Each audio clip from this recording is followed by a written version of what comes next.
welcome to Amphlett Reviews, back with another Hong Kong content review, and today we're doing a mega video. We are doing all three of the Tiger Cage trilogy on the glorious 88 film box set edition. Now this box set did come out last year initially. I did actually watch the first film, the Tiger Cage 1, back at the flat, but during the time I was kind of moving and new job, just didn't get around to actually fully doing a review for it, and I figured it is long overdue. I've had the box, I've got some time now to not only watch the first one again, but also watch 2 and 3 for the very first time in this epic trilogy review. I hope you guys enjoy this one for sure. And this is the box set edition is absolutely fantastic from 88. I think you still can get this. I don't think it's completely out of print as of yet, but it is getting a little bit harder now.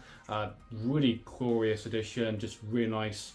I love the artwork edition on this. You got Donnie Yen, you've got an all-star cast on one. You got Tiger Cage 1, Tiger Cage 2, and you've got Tiger Cage 3, but we'll get to that one soon, don't you worry guys. And we also get a fantastic booklet, which is behind the scenes there and talks about that. Just a really kind of epic box, nice sturdy box edition. If you haven't got a chance to check out the Tiger Cage movies on the glorious 88 film editions, guys, please go and check it out now. Please go and pick it up when you can. I think it's down for a reasonable price still, and these movies are absolutely awesome. They're really fun, produced by D&B Films. These are grimy, bloodshed 80s kind of, slightly low budget movies compared to some of the bigger players like Golden Harvest were producing during the time, and man, do they pack a punch for sure. So let's not waste any time. Let's dive into Wu Ping's glorious trilogy that is Tiger Cage. Let's go.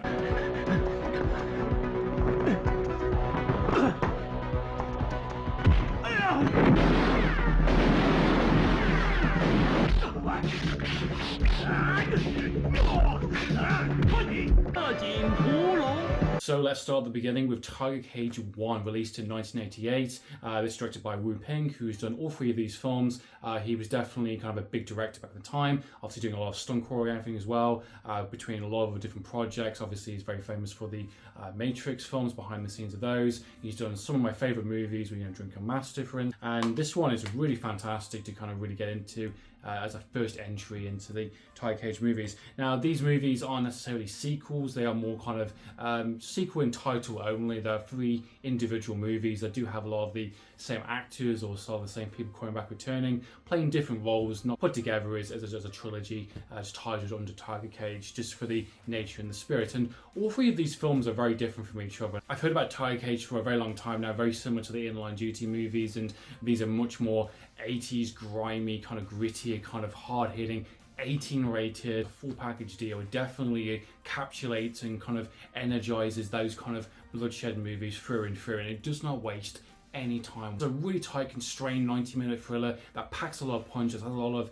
ideas behind it, and has a lot of escalation and some tension-filled moments. It has everything you want to see within a bloodshed movie and a Hong Kong movie all together, with none of the crazy kind of terrible kind of comedy or kind of awkward love interest moments that goes nowhere. Everything feels appropriate, everything feels fleshed out really well. The group of characters that we initially start with at the start of the movie is this kind of special ops task force that are going against kind of importing kind of drug dealers, and there's a kind of a wave of kind of cocaine coming, heroin coming in through the borders, and they are tasked to basically stop these kind of bad guys, simple as that. And each one get killed off one by one. There is some betrayal, really well played, intertwined kind of character drama. Each character feels defined, well played. You've got Donnie Yen in the film, you've got Simon Yap in the film, just an all-star cast. You've got Jackie Chung, who is also, as tears go by, foreign villain bad guys kind of thing, international bad guys. You've got double crosses, you've got some really just intense moments throughout through and through, likable characters, really good setups. You got a great sequence where during the kind of the early portion of the film where one of the main characters gets killed off, and there's a great montage sequence where basically they are pissed, they are angry, and they're going after every small time crook, every kind of small player to get the guy who's responsible. And there's a great montage sequence where they're just going from door to door, place to place, kicking down places. You've got a really good established director that knows what he's doing behind the scenes, behind the fight sequences, behind the performance. He's kind of pushing everyone to be the absolute best. And the good thing about the film is, in Tiger Cage 1, is that everyone gets a moment to shine. Everyone gets a fight sequence, everyone gets a shootout, everyone gets a dramatic moment, everyone gets a really good chance to kind of show their kind of performance base and also their action set skills. as well. The comedy in the film is just very light, very natural. It feels appropriate to the characters. It doesn't feel forced. It doesn't feel kind of thrown in there because of a tick box kind of. Overall, Tiger Cage 1 is a film that needs to be seen to believe. If you want a really kick-ass, hard-hitting thriller that delivers all the goods in terms of a Hong Kong movie and a bloodshed movie and a thriller and performances and just a good film all around, a good kick-ass, weekend, Saturday film with the friends, you're going to get a really good time with this one for sure, and I think you're going to really enjoy it. I think this is definitely a good staple film. I'm really happy with the brand new transfer that 88 Films have put out for this one. It looks really fantastic on the edition, packed full of extras as well, lots of behind the scenes, audio commentaries, original trailers, the pins on Tiger Cage 1. Please go and check it out. Please just go and pick up the box set, at least, for the very least, for the first film.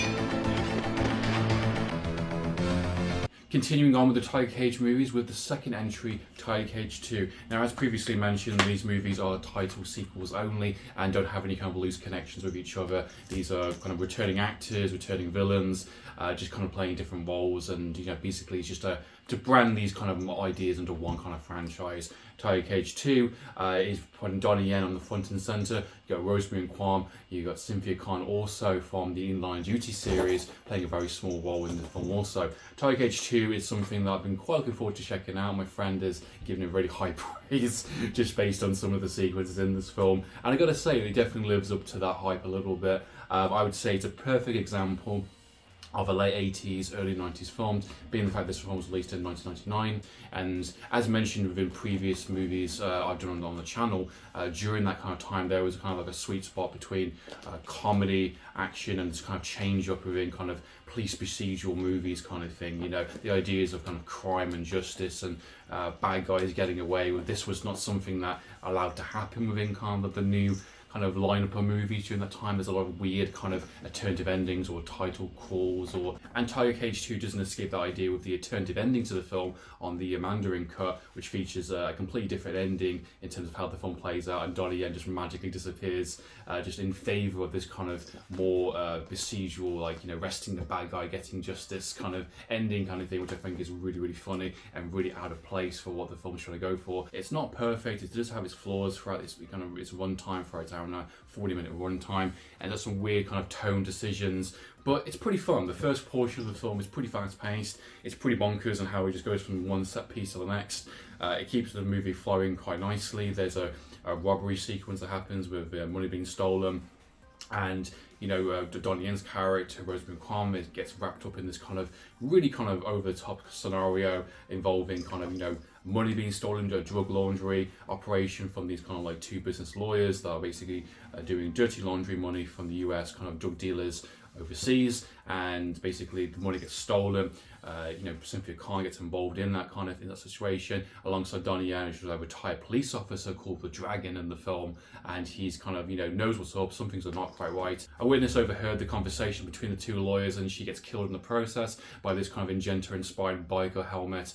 Pretty awesome sequence. And then these two characters, Donnie Yen and Rosemary Kwan, do get wrapped up in this kind of murder investigation. They kind of get framed for the murder of this witness, and they're on the run and basically have to figure out what is going on and who's involved in it. And there is another lawyer character called Danny, I believe, in the film, who's also after the money, who's basically running this operation alongside his father, which is the kind of the middleman in this sense. You got him and his brother who are kind of taking over the operation. He's also trying to find the money and weirdly trying to assist but also kind of kill these two characters at the same time. It's very weird and very bizarre, and how the setup for this and how it leads into a kind of a weird love triangle and friendship and kind of honor kind of thing later on. It's such a bonkers kind of tonally film, but it's pretty entertaining overall. It's kind of really weird. There's a really weird sequence where kind of Donnie Yen's character gets arrested. He's getting accused by Rosemary Kwan's character being one of the robbers.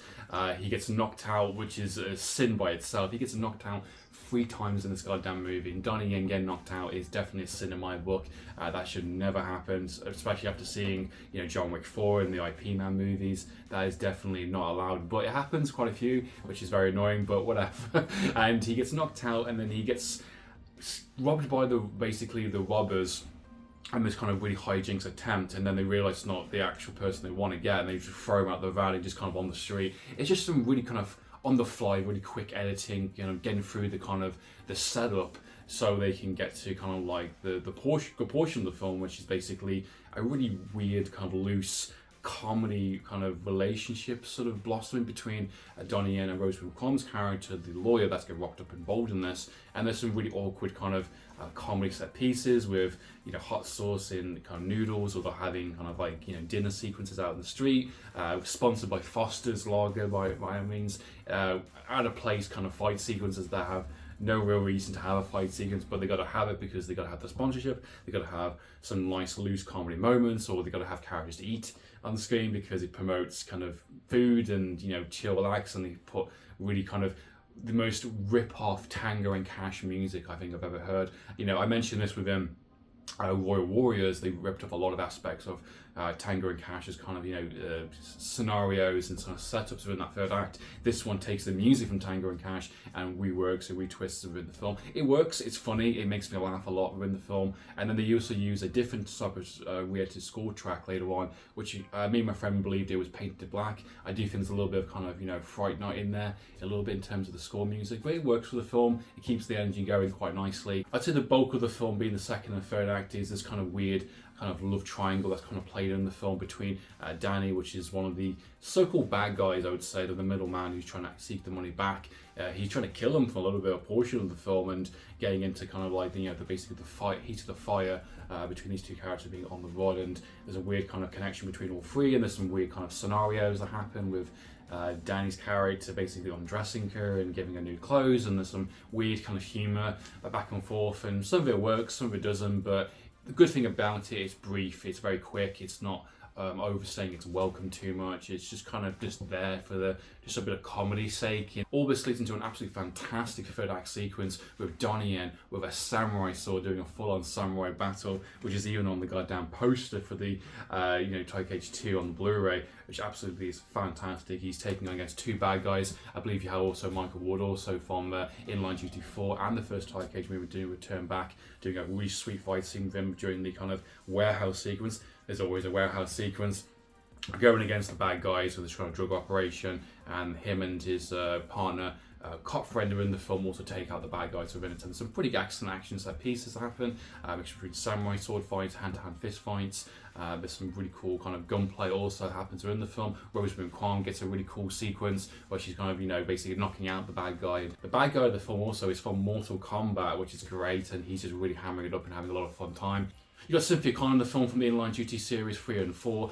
She plays a very small role in this film, which is really weird how they kind of use her. She kind of just shows up towards the early portion of the film. They give her a couple of action set moments, being the fact this film was released after Inline Duty 4, so they probably want to give her a bit of screen time and kind of loosen the story up. Being the fact that she's meant to be the leading detective on this kind of case, and she's kind of onto the bad guys also in the film, and she gets a pretty excellent action set piece on the road chase sequence. It just vanishes throughout the entire film. It's kind of really weird and really odd that she doesn't play more of an important role overall. They're kind of balancing all these characters, and I think maybe she just didn't make the cut overall. But weirdly enough, though, on the Mandarin cut of the film, the alternative ending of the film, which is the more kind of justice kind of prevails kind of ending, they rework her into the finale, into the warehouse sequence, and basically her and Rosamund Pike and reuse some of the footage they already filmed into creating a different ending where she takes out the bad guy, arrests him, and basically thanks Rosamund Pike for her help and service in prevailing justice to prevail, and it just kind of ends that way. Donnie Yen just kind of vanishes throughout the film. He's no longer in it. There's no final moment with him. It's just kind of a very quick police procedural kind of ending where they basically arrest the bad guy and Rosamund Pike is set loose and she's free, and the film ends. Done. It's very bizarre, it's very weird, it's a very a quick action set moments between her and the bad guy also, which is very strange. I'm surprised they didn't use her more in the film, the initial film itself, because I do think they definitely set her up and give her a lot of screen time, and I definitely think she deserves a place within that kind of third act finale. She could have easily died, maybe potentially, and rake up some of the more body count in the film, but unfortunately won't live up to the greatness of the first movie. But this is a nice fun entry in the series, and I think it's definitely worth checking out, especially if you got the really cool Trilogy Cage box set. So yeah, Trilogy Cage 2, definitely recommend, guys. A righteous man forced to become the unwilling avenger.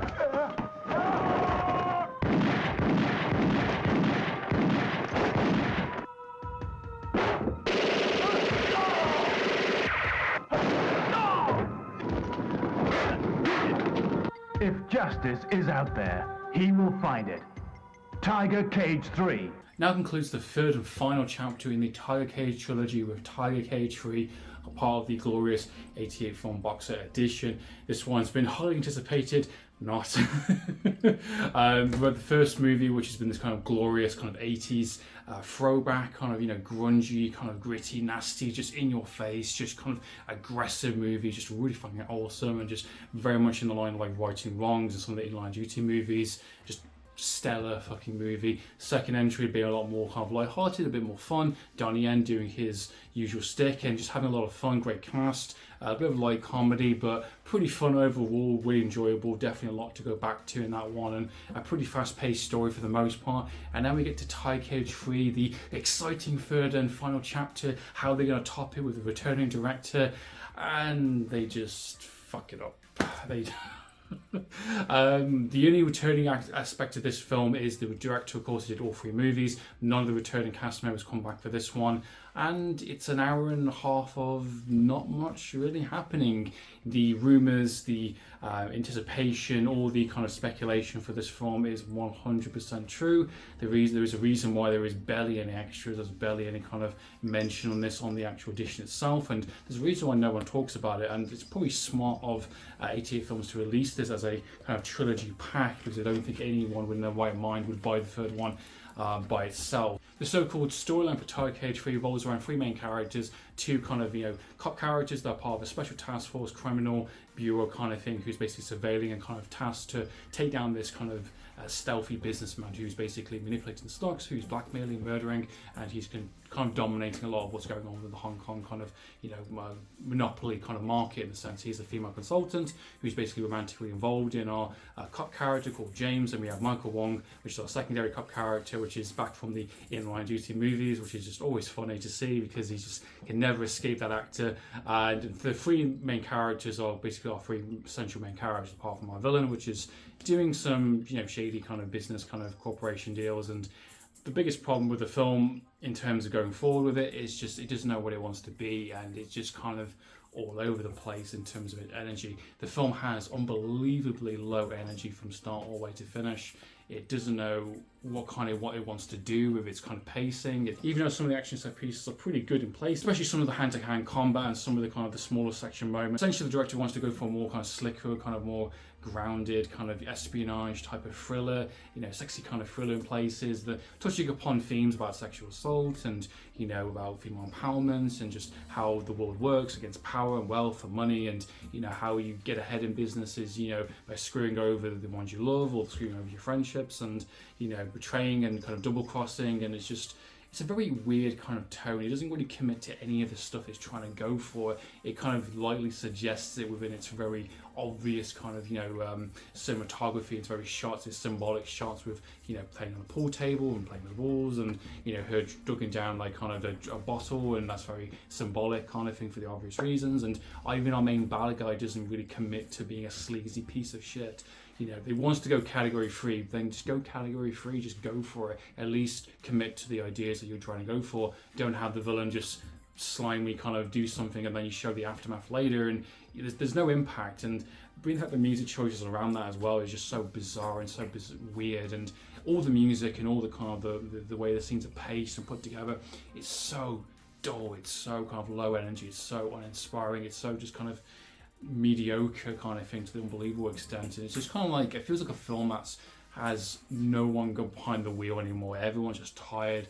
You know, there's a guy with a rocket launcher, for God's sake, in a boat sequence, and it's so boring to watch, and it just feels just kind of done. The franchise is just done by that point. And being the fact that I know what the film was trying to go for, I know what the film was trying to go towards. It wants to go for more of a slicker film. You know, it wants to do more of a twisty turning kind of reveals, and I think there's an opportunity the film could have gone to, and I'm pretty sure there's another film out there, either Hong Kong or Western based on a movie that's done the same idea but done it better. you know, given the fact that kind of the film kind of does this initial story in the first 45 minutes, and then the second half is essentially the aftermath of what happened with these characters. You know, she's kind of stuck behind the wealthy businessman. She's kind of like a servant to him, kind of thing. She's stuck in a very kind of precarious situation. You've got the James's character, the love interest, who's wholly scarred and formed, and he has a mask, and he's just kind of going Phantom of the Opera and just kind of turning up and doing action moments. And you have James Wan's character, who's basically a disgraced kind of cop, who's, you know, being pinned to basically of this blackmail kind of threat between our business character, and he's kind of a bit of a shady character himself because he wants to get rich and play the stock himself. So all three characters are kind of various, not grey area, kind of morally grey characters, and they kind of sort of forming weird kind of alliances and just weird kind of placements within their kind of emotional kind of points. And it's not tight, it's not really well handled, it's kind of just, again, all over the place. It doesn't really know what it wants to be, and we're having a lot of scenes where just nothing happening, a lot of boardroom meetings, a lot of scenes where just people just talking, and I don't mind people talking, but it's like you gotta get the movie going, and when the film's not really doing anything, not achieving anything, and it's just kind of, you know, its foot is not really on the wheel, it's just kind of just slowly getting you there, you're kind of done. And even the ending of the film is just kind of so insulting when you think the film is going to give you at least one hallelujah moment, one big epic kind of rooftop finale action moment. You think you're going to get some really cool sweet ass stuff, and you really don't, to be honest. It ends very lackluster, ends very disappointing. You know, no comeuppance really is achieved. The ending of the film was just a really bitter taste in your mouth, and it's kind of like, really, that's the way you're going to end the film? Wow, you know. And even when he tries to go for more of a kind of a twisty turning kind of reveal, it's kind of so awfully done. And even some of the time lapse kind of thing with, you know, a month, a week, 6 months down the line, it's just so kind of fast and loose within its kind of, you know, its storyline pacing. It's just so bizarre. There's a reason why no one talks about it. There's a reason why no one cares about the film. There's a reason why even the box edition doesn't give it any kind of 5-star treatment. The fact we even got a 2K scan for this edition is a miracle by itself. I don't know why it's an 18. Maybe some of the violence, I guess, maybe some of the kind of the themes of it, but it doesn't commit to anything. It doesn't go for it. It doesn't have any acting chops. It doesn't have any weight behind these moments, and it's just a complete and utter disappointment. It's a bit of an odd way to end the trilogy on, especially when you get the hellfire that is the first two movies at least. It's just very, very disappointing, and it's a damn shame. So there you go, guys. It's been my review for the Tiger Cage Trilogy 1, 2, and 3, guys. What are your thoughts and opinions on all three films? Please comment down below. What are your thoughts and opinions on the glorious 88 film box set edition? Absolutely fantastic. Despite my opinions on the third movie, I'm definitely happy to have this edition. I love the artwork. I love the bonus material. I love the very booklet there, the fantastic booklet. Packed full of great extras, and it's a really great treat to watch if you're a big Hong Kong fan that wants to check out some more kind of rougher, kind of kick-ass movies for sure. And in the meantime, guys, Amphlett Reviews, signing out.